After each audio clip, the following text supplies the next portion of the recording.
What happens if you get COVID? Are you still infected? What are the do's and don'ts to help in this crisis? With me I have one of our top experts, Professor Michael Borge, the head of department of the pathology department here at Malta Hospital in Malta. Professor, what should we do when we get COVID? Do we stay indoors? Do we go out? What is your advice? Well, this will be determined actually by public health and whoever will be communicating with the patient. So any patient who at the moment starts to feel ill with fever, respiratory symptoms such as cough, severe sore throat or shortness of breath is recommended to phone the helpline 111, and there he will be or she will be guided whether or not they need a swab, and if they do need a swab they will then go to the screening hub, which at the moment is in Luqa, and their swab will be taken and then they will be communicated with the result. So if the result comes out as positive, then they will be assessed over the telephone by one of the team here from Malta Day. And the key questions they will ask are almost two. One, whether or not they have underlying health issues, such as diabetes, heart disease, lung disease, liver disease. And those individuals will almost certainly be asked to be admitted to Malta Day.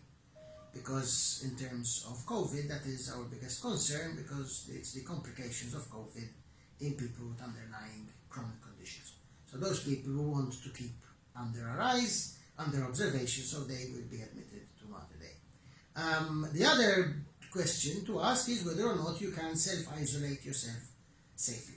In other words, do you have accommodation where you can be on your own, not into contact with other members of the family or friends or whatever.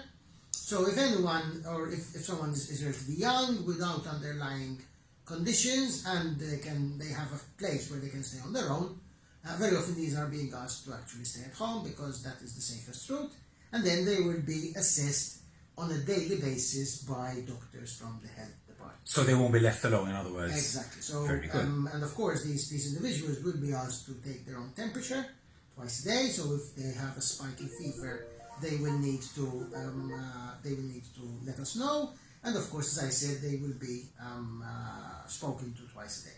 Okay. Now, what happens when you're over the infection? If you have an infection, you get COVID-19, and you're, so to speak, discharged from hospital. Are you still infective? What precautions should you take with yourself and your loved ones? So, in terms of precautions, whilst you have the infection, I mean, these are the general precautions that we always say. If you're on your own, there's not really a lot you need to do because you are on your own. I mean, so you're not going to affect your furniture or your chair or whatever. Once the infection is over, then at least today, and this is what we always say in these situations, I can only speak on what we'll do today because we don't know the numbers tomorrow, but today we are taking a swab from anyone who we think is recovered and then repeat it again the next day. And if both swabs are negative, then you can be rest assured that COVID is over and you are no longer infectious. So you can continue with your life and follow the guidelines of the authorities. One last thing. Now for those, very often, even when they are negative, we then ask them to do an additional quarantine after that to really reassure both the individual, because obviously you don't want to be a risk to others, as well as those around him or her, that individual is now fully cured and is of no risk whatsoever. So another 2 weeks after you're cured? It can be, there can be a situation. Right.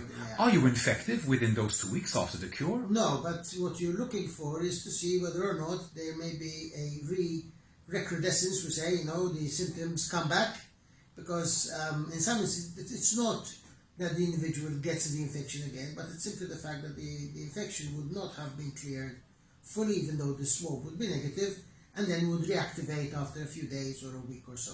So to reassure us about that, we would ask them to go on quarantine, then a secondary quarantine after the isolation. And people will be followed up, as always, with the health department.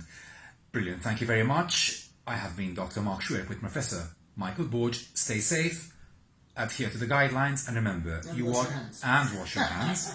And remember, you are all called to be members of the crisis team. Wherever you are, wherever you live, let's all together conquer COVID-19. Thank you very much.